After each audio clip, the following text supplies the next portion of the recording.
build the future for our youth, but we can build our youth for the future. It's an almost constant theme in society that the world is inherited by the next generation. They inherit the earth and must address the damage done to it by the current generation, improving it and protecting it for their own youth. However, Roosevelt offers a slightly different, yet significantly more accurate and resonant variation. As much as we may try to improve the world, there's always more work to be done. Even if we recycle copiously, our youth will not unless provided with the education and experience to know of its importance. The same is true of feeding and clothing the poor and responsibly engaging in civic life. Thus, to promote a good future, the priority is actually youth education and involvement, rather than merely working to better current problematic situations. The resulting question, then, is how do we ensure that this happens? The single most effective answer to this question is by promoting community service. I'm sure you've noticed it walking down College Ave, the gulf between the downtown side and the campus side, the uncomfortable and outcast townspeople standing at the CATA bus stop on Allen Street. Although Penn State and State College are codependent, the communities are separated by assumption and stereotype. Most Penn State students see residents as dampers on their fun, unappreciative of the contribution that Penn State students and visitors make. Some students argue that without the school here and the revenue generated by students and visitors, State College would fail to exist. Residents, on the other hand, see the student body overall as a group of rowdy, disruptive, disrespectful, vulgar temporary house guests. We need to reconcile these differences and form a cohesive community. Students must stop seeing residents as hostile, and residents must stop stereotyping students, because we students are not some homogeneous body that is only capable of disrespect. We students actually have great potential to be a beneficial factor in State College. There are many student organizations on campus, such as Key Club and Habitat for Humanity, that engage in local community service. And I recently participated in a day of service organized by the Schreier Honors College. Moreover, Penn State boasts Thon, the largest student-run philanthropy in the world.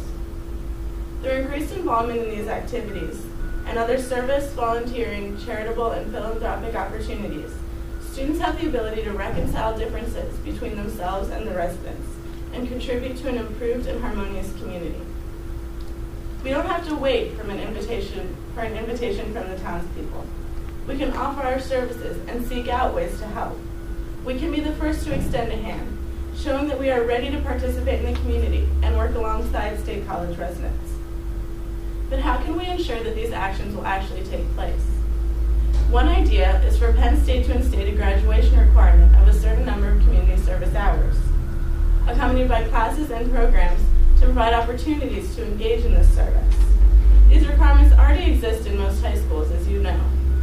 Personally, I completed far beyond the 60 hours that my high school required, and I was not the only one. There were many students who received a Purple Tassel as an award upon graduation for completing 250 or more hours of community service. The record was held by a student who completed over 1,000 hours.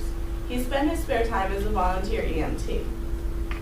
Now, there are complaints against the admittedly paradoxical idea of required volunteerism. But to paraphrase from a fellow classmate, even if students are initially forced to participate, once they do it, they'll start to enjoy it.